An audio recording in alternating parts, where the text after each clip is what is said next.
देखिए, हर किसी का सपना होता है प्रॉपर्टी खरीदा जाए, या फिर कोई ऐसा भी माइंडसेट होता है दैट आज मैं कुछ प्रॉपर्टी खरीद करके रखती हूँ और बाद में जा करके उसको मैं बेचूंगी। अभी देखिए, प्रॉपर्टी खरीदने के लिए पैसा जितना ज़्यादा इम्पोर्टेंट होता है उतनी ज़्यादा इम्पोर्टेंट होता है प्रॉपर्टी ट्रांसफ़र करने के लिए या फिर प्रॉपर्टी खरीदने के लिए जो कानून आता है उसको जानना। अब अग्रीमेंट टू सेल क्यों किया जाता है? क्योंकि सेल डीड बनवाने में कुछ टाइम चाहिए होता है या फिर कुछ पैसा एडवांस में पेमेंट किया गया है उसको एक रिकॉर्ड की तरह रखने के लिए। यहीं पे आकर के आपके साथ चीटिंग होने का या फिर फ्रॉड होने का चांसेस बहुत बढ़ जाता है, एकदम आम जनता के लैंग्वेज में बोले तो सेल एग्रीमेंट जब आप बना रहे हो तब आपको बहुत सारा चीज़ ध्यान में रखना पड़ता है। और एक ऐसी गलती के बारे में आप लोगों को बताऊंगी जो तो आपको बिल्कुल भी नहीं करना है। अगर आप करोगे तो समझ लीजिए आपके हाथ में कोई कंट्रोल नहीं रहेगा, सब कुछ जो सामने वाला इंसान रहेगा उसके हाथ में चला जाएगा। और ऐसा कोई भी नहीं चाहेगा अपना हार्ड वर्क से अर्न किया गया प्रॉपर्टी को कोई गवा दे। तो हाय एवरीवन, मैं हूँ एडवोकेट पापिया और आप देख रहे हो डिकोड द लॉ।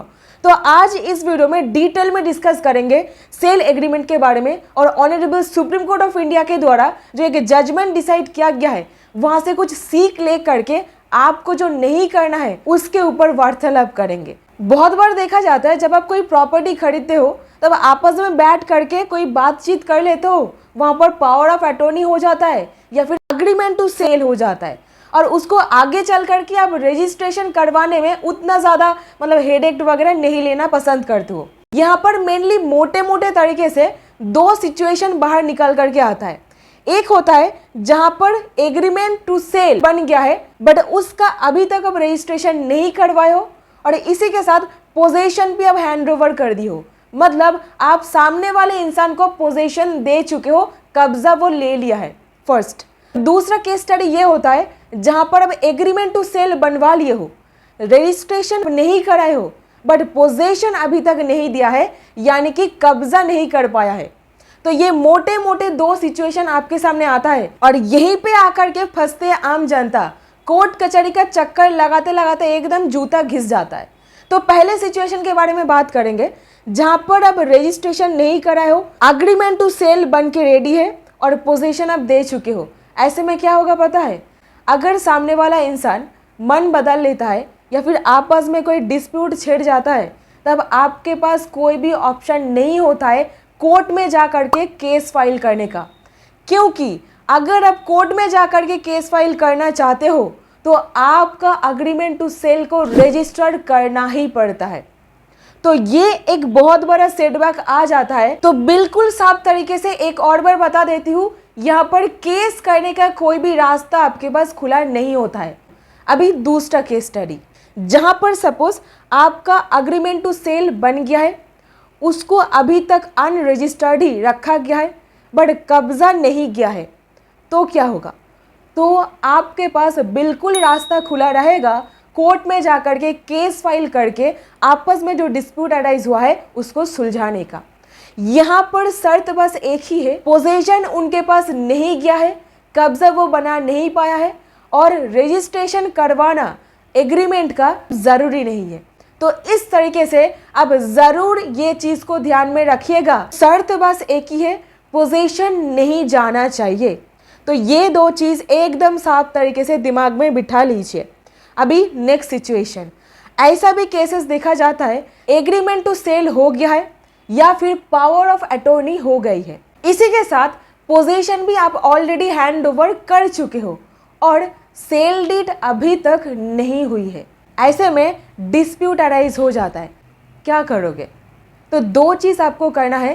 कानून यहाँ पर बहुत क्लियर है, that is section 53A of the transfer of property act. ये बोलता है सेल डीड रजिस्ट्रेशन कराए बिना प्रॉपर्टी का टाइटल ट्रांसफर नहीं हो सकता है।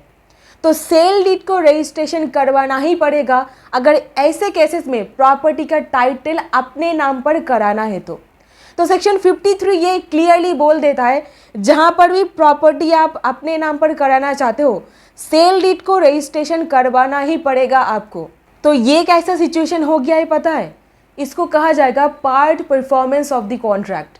सो ट्रांसफर ही यहाँ पर पार्ट परफॉर्मेंस पर है। और सबसे बड़ा चीज यहाँ पर ये हो जाता है आप प्रॉपर्टी में घुस गए हो, मतलब पोजीशन पर आप हो बट कागज में उनका ही नाम दिखा रहा है। जो मालिक अभी तक पेपर में बना हुआ है, उनका जो उत्तराधिकारी है, अगर वो आकर के ये बोलने लग जाए तो टाइटल तो अभी तक ट्रांसफर नहीं हुआ है, ऑन पेपर मेरे फादर साहब का ही नाम है, तो पोजीशन आप छोड़ो, प्रॉपर्टी वापस दो। क्या ऐसा वो कह सकता है? The answer is no. क्योंकि देखिए कानून यहाँ पर आपको प्रोटेक्शन देता है। और किस तरीके से? तो जहाँ पर भी इस तरीके से प्रॉपर्टी चला गया है, वापस मांगने का क्लेम नहीं कर सकता है। और इस तरीके से कोई भी प्रॉपर्टी में लीगल राइट को रिकॉग्नाइज फिर से नहीं किया जा सकता है। हालांकि टाइटल क्लियर बिल्कुल भी नहीं होता है, अग्रीमेंट टू सेल के द्वारा खरीदा गया प्रॉपर्टी में ओनरशिप भी क्लियर नहीं होती है और उसकी टाइटल नहीं है जो इंसान प्रॉपर्टी पर है। बट इस तरीके से कोई भी लीगल राइट को फिर से वापस मांगने की क्लेम को रिकॉग्नाइज नहीं किया जाता है। That is section 53A of the TPA। बेशक सेल डीड नहीं हुई है, तो इस मामले पर law is very much clear. तो दोस्तों दो बातों को एकदम गांठ बात करके याद कर लीजिए। सबसे पहले, अगर अग्रीमेंट ऑफ सेल आपके पास बना हुआ है, उसका रजिस्ट्रेशन नहीं हुआ है, पोजीशन आप दे चुके हो, तो आप केस नहीं कर सकोगे। यहाँ पर रजिस्ट्रेशन करवाना ही पड़ता है केस करने के लिए। जो इस तरीके से आपको एक्सप्लेनेशन दे करके समझाई, एकदम जिस्ट में याद रखिए, प्रॉपर्टी का टाइटल ट्रांसफर करने के लिए रजिस्ट्रेशन करवाना ही पड़ता है सेल डीड का। तो सेल डीड बिल्कुल ध्यान से एकदम शांत दिमाग में बैठ करके बनाइए और उसका रजिस्ट्रेशन ज़रूर करवा लीजिए अपने लोकल एडिएशर या फिर लोकल जो अथॉरिटी है उनके पास जा करके। So that's it. उम्मीद है कुछ वैल्यू मिला है। अगर मिला, एक लाइक करके चैनल को सब्सक्राइब जरूर कर दीजिए। And thank you so much for watching this video. और किस तरीके से फ्रॉड हो सकता है इसके लिए ये वीडियो देखिए।